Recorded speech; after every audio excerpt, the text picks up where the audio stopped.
लगातार हम जारी रखेंगे। और इसी बीच एक बड़ी खबर आ रही है, बता दें चंपत राय के इस्तीफे पर अभी भी चर्चा जारी है।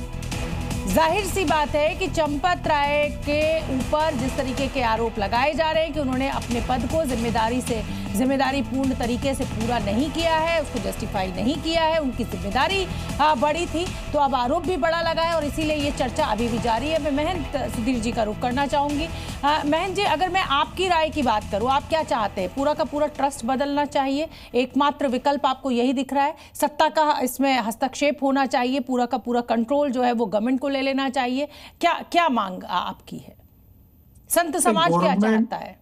मैं तो सोच रहा हूँ पूरा ट्रस्ट चेंज होना चाहिए, लेकिन सुप्रीम कोर्ट के नॉर्म के हिसाब से जो ऑर्डर्स और गाइडलाइन सुप्रीम कोर्ट ने दिए, गवर्नमेंट उसके ऊपर पूरी तरह से हस्तक्षेप नहीं करती, वो न कर सकती है, क्योंकि जो गाइडलाइंस सुप्रीम कोर्ट के द्वारा दिए गए हैं। तो मुझे ऐसे लगता है कि शासन जो है, जैसे एसआईटी का गठन हो गया है, वो एसआईटी के अंदर जो भी चीजें आ रही है, जैसे कह रहे हैं कि भाई छोटी मछली को पकड़े जा रहे, बड़ी मछली को छोड़ रहे, तो इसका पूरा इन्वेस्टिगेशन होना चाहिए और शासन होना चाहिए सभी को, जो भी उसमें शामिल है सबको। अगर शासन नहीं होता है तो ये राम भक्तों को बड़ी राम भक्तों के लिए बड़ी दुख की बात होगी। और अयोध्या वासी तो बहुत व्यथित है, मैं आपसे ये कह रहा हूँ, बहुत व्यथित है कि जिस तरह का एक माहौल अयोध्या में खड़ा हो गया, और जो एक हर एक की एक प्राइवेसी होती है, हर एक का एक काम करने का तरीका होता है, वो सब चीजें जो चेंज हो गई है, उसके कारण अयोध्या वासी भी बहुत व्यथित है। जी, अंकुश श्रीवास्तव जी, अभी खबर जो हमें मिल रही है उसमें चर्चा चल रही है, जाहिर सी बात है चंपत राय को हटाना, चंपत राय का इस्तीफा ले लेना, ये बहुत आसान ट्रस्ट के लिए भी नहीं है। अयोध्या में जिस तरीके की उनकी पकड़ है, जिस तरीके का राम मंदिर में उनका पूरी मेहनत रही है, आंदोलन से लेकर और उसको बनाने तक, और इस तरीके से उसको रंग रूप देने में, बहुत आसान फैसला ट्रस्ट के लिए भी नहीं होगा। आसान तो फैसला नहीं होगा, लेकिन चंपत राय ने ऐसा कुछ भी नहीं हुआ है, क्योंकि उन्होंने जो कुछ किया उसको धो दिया इनको, उनके इस कर्मों ने, उनके चेलों के कर्मों ने, उनकी धृतराष्ट्र बनने की अदा ने जो है वो पूरा सब धो दिया है। हाँ, अब तकनीकी चीजों पर ज्यादा चीजें देखी जाएंगी कि क्या जो ट्रस्ट के मेंबर्स हैं उनको अब जो सरकार ने गाइडलाइन बनाई थी उसमें हटाना भी एकदम से, उसके लिए नियम कानून बदलने पड़ेंगे।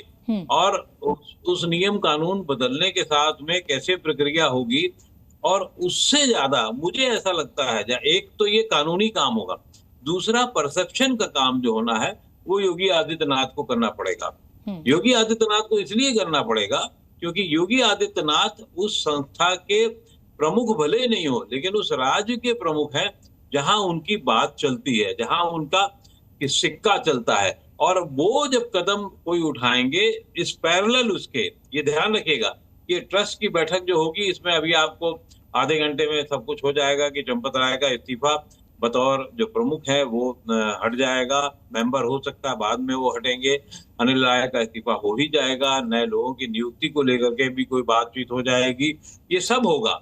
लेकिन इसके साथ साथ ये होगा कि एसआईटी की रिपोर्ट आने के साथ में किस तरीके की कार्रवाई की जाती है, कैसे लोगों को धरा पकड़ा जाता है, कैसे उन पर क्या कार्रवाई होगी, ये बहुत महत्वपूर्ण होगा। और यही से अयोध्या वासी नहीं, अयोध्या वासी उतना दुखी नहीं होगा जितना वो तो अपने और वजह नहीं, मैं अक्कू जी अयोध्या वासी की बात करना चाहती हूँ। 2005 में जब अयोध्या ब्लास्ट हुआ और आतंकवादी पकड़े गए, तो इन्हीं अयोध्या के वकीलों ने उनका केस लड़ने से इनकार कर दिया।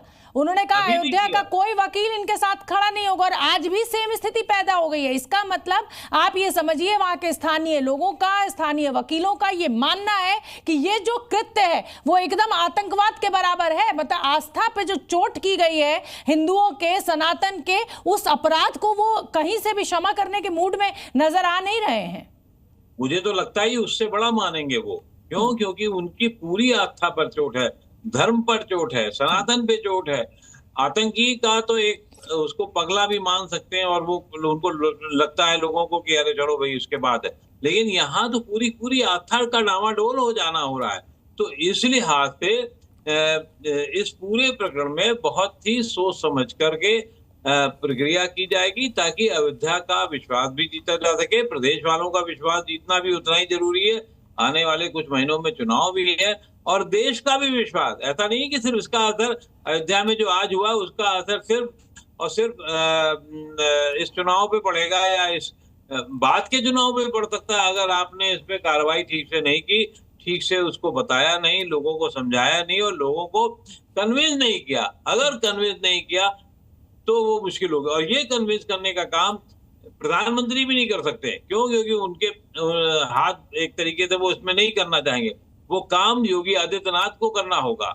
योगी आदित्यनाथ कैसे करते हैं एसआईटी की रिपोर्ट आने के बाद में, तब ज्यादा बड़ा नहीं, जाहिर सी बात है कि आस्था का जो एक पूरा सैलाब राम लला के लिए था, राम मंदिर के लिए है, उस पर अगर इस तरीके की उंगलियां उठती हैं तो वो उसका कहीं ना कहीं सनातन को बदनाम करने की जो साजिश है वो सब मिला जुला जो है